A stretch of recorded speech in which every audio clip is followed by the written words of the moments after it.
Ever been in a situation where you feel like the pressure's on? Bases loaded, 2 outs, full count, tie game. That's the type of pressure that I faced in pro ball every single day. But handling it has nothing to do with talent. It's all mental. In this video, I'm gonna share with you the 4 ways that I was able to stay calm in pressure-filled situations and how you can apply these lessons in your own game. And if you have no idea who I am, my name is Evan Mendoza and I have 7 years of professional baseball experience under my belt between the St. Louis Cardinals and the San Diego Padres. I also spent 3 years at NC State University while studying aerospace engineering, and I was also on varsity all 4 years of my high school baseball career. I've even been in one World Baseball Classic representing Colombia, so I know what these pressure-packed moments feel like. Now I help high school baseball players play in college. All right, let's get into it. Lesson number 1, pressure is a privilege, guys. And the first thing I learned, pressure means you're in a position that matters. And that's a great opportunity for success or failure. Either way, it's a great opportunity, and we have to make sure that we're realizing that, right? We can't dismiss the fact that, this opportunity has been presented to us in our favor, and ultimately it's a pressure-packed situation. Let's say if you're the hitter, it's also a pressure-packed position for the pitcher as well. So if you're feeling it, it means you're doing something important, and ultimately it means that you actually care, which is a really good trait to have. Obviously, in those pressure-filled moments, if you don't care, there could be something wrong with you, honestly, inside your DNA of, is this actually something that I'm passionate about? Is this something that I ultimately care about? These are all areas that I want to make sure that instead of you're fearing it, I want to make sure that you're embracing these moments and these opportunities that are presented in front of you. It's simply just a mindset shift, making sure that, yes, this is pressure, but in the end of the day, what is pressure? Pressure is all created within in our own mindset. Lesson number 2, focus on the controllables. And I've made videos on this topic before over on my YouTube channel on basically controllables versus uncontrollables, especially if you're a pitcher. Like if the shortstop boots a ground ball, is that a controllable? Do you have control over that? Yes and no, probably no, right? Well, the next pitch, do you have control over that? Absolutely yes. Can you get that double play ball? 100%. So when the stakes are high, your brain wants to jump ahead. What if I fail? Let's not think about that, because ultimately we have no control of what's actually going on and what's going to happen after the fact, right? After you put the ball in play. What if the shortstop, let's say that you're the hitter and the shortstop makes a ground ball? That is out of our control. What we have the ability of is making sure that we control the controllables at the end of the day. But ultimately, success comes from focusing on what you can control, breathing, your routine, your pre-at-bat routine, all of these things, as well as obviously the execution of putting the ball in play, ball to bat, things like that. So obviously the uncontrollables, like I already mentioned, guys, if someone makes an error, if something happens, there's a lot of things that can happen. You can hit the ball right to the third baseman at 110 miles an hour, and ultimately if the third baseman catches it, is that out of your control? 100%, right? But what is in our control? Squaring up the ball. We did everything right.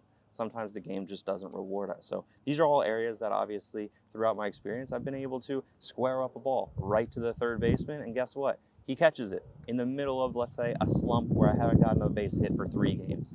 The game isn't always fair, but let's just make sure in those pressure-packed moments, we don't think too much about these uncontrollables, and ultimately we revert back to what can we control in this specific moment.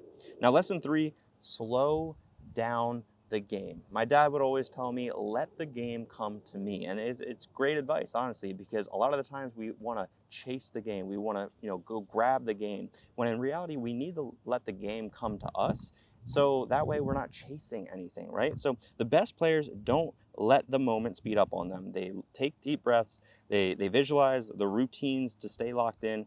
And when you slow the game down, you stay in control. And I always love to use this analogy, whether it's, ultimately, if you're setting your feet on defense, and if you don't set your feet as a third baseman, the ball hits, your way. If you're not prepared for the moment, the game's going to speed up on you naturally, right? But if you're prepared for the moment, let's say that you keep reliving this moment, maybe in batting practice, you visualize the full count, two outs, tie game, bottom of the ninth type of deal. Well, guess what? Our mental side of the game, we're going to prepare for that moment in practice. So we're going to feel like we are in control. We're going to slow that down because we have been in that moment before.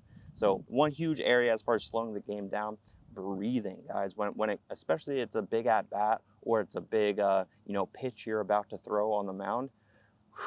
Just make sure that we don't forget to breathe and really slow down, control our heart rate. If there's ever a time where we feel our heart bumping in our chest, we know that we're doing something wrong, honestly, because we want to make sure that we're loose, we have control of the moment, we're able to control our breathing and our heart rate, because that's when we're able to perform at the peak performance. So if you want to learn the same mental strategies I used in professional baseball, go down below in the description to book a call with me. So that way you could potentially have a coach in your corner to be able to talk through these pressure-packed moments. All right, last but not least, lesson number 4, the best players move on quickly. And this is obviously very, very true in professional baseball, guys. If we get caught on to the result too much of our first at bat of a very, very long season, and we never let that go, guys, it's going to be a very long and hard season ahead. So we don't want that. In baseball, we are going to ultimately fail a ton, and that's just part of the game. A lot. We're going to fail a lot, by the way.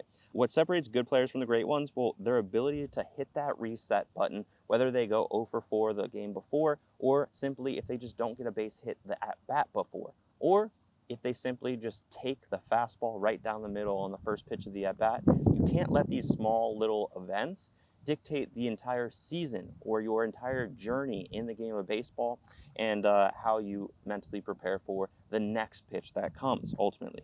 So this, again, could come from at-bat to at-bat. It could come game to game or week to week. The shorter we're able to reduce that feedback loop of how well and how quickly we're able to reset, well, that is what makes great players and separates the good ones from the great ones. Handling pressure is a skill that you can train mentally. If you want more tips on building mental toughness, make sure to check out this full video on the screen above.